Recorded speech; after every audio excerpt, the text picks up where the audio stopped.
You probably think your opinions matter. You probably think you're an individual with unique experiences, thoughts, and ambitions. Well, I hate to break it to you, but according to current leftist orthodoxy, you're wrong. You see, your opinion only matters relative to your identity and where that identity ranks on the hierarchy of intersectionality. If you're now thinking, what the hell are you talking about? You haven't spent much time on a modern college campus.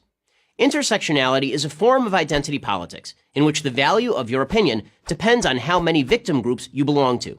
At the bottom of the totem pole is the person everybody loves to hate, the straight white male. And who's at the top? Well, it's very hard to say because new groups claim victim status all the time. No one can keep track. So, how does this intersectionality thing play out? Something like this. Let's say you're a gay white woman. Your opinion matters, but less than that of a gay black woman. Why?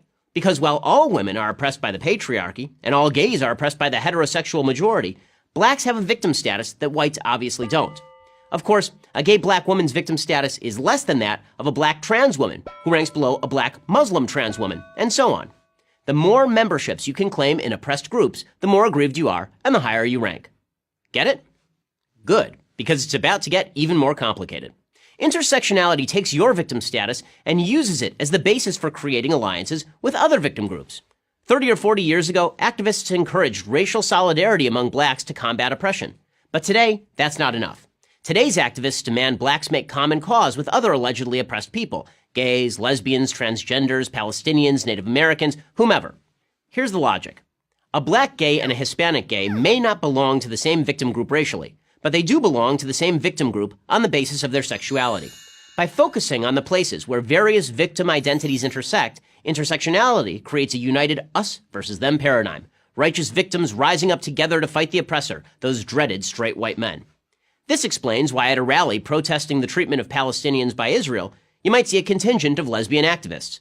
That's intersectionality at work. They're so united by their victim status that it doesn't matter if Islamists throw gays off of buildings or murder female family members who defy their father's wishes. Victim solidarity trumps all other considerations. The term intersectionality was coined by Kimberly Crenshaw, a professor of law at Columbia University.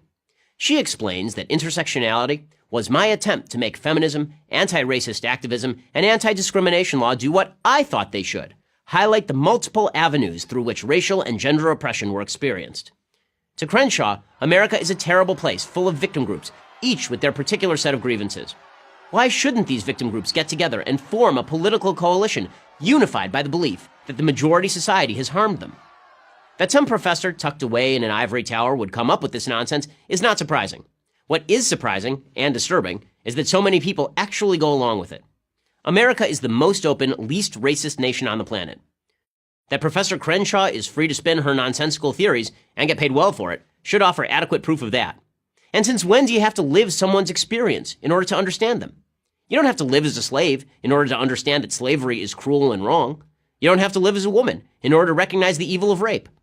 Finally, and most important, intersectionality promotes the biggest hoax of all, that we aren't individuals who are to be judged on the basis of how we act, but are merely members of groups to be judged on the basis of our group identity. In other words, you and I, as individuals with our unique experiences, thoughts, and ambitions, count for nothing. Our racial and sexual identity count for everything. It's hard to imagine an idea less likely to produce a free and equal America than that. But what do I know? I'm just a straight white male. I'm Ben Shapiro for Prager University.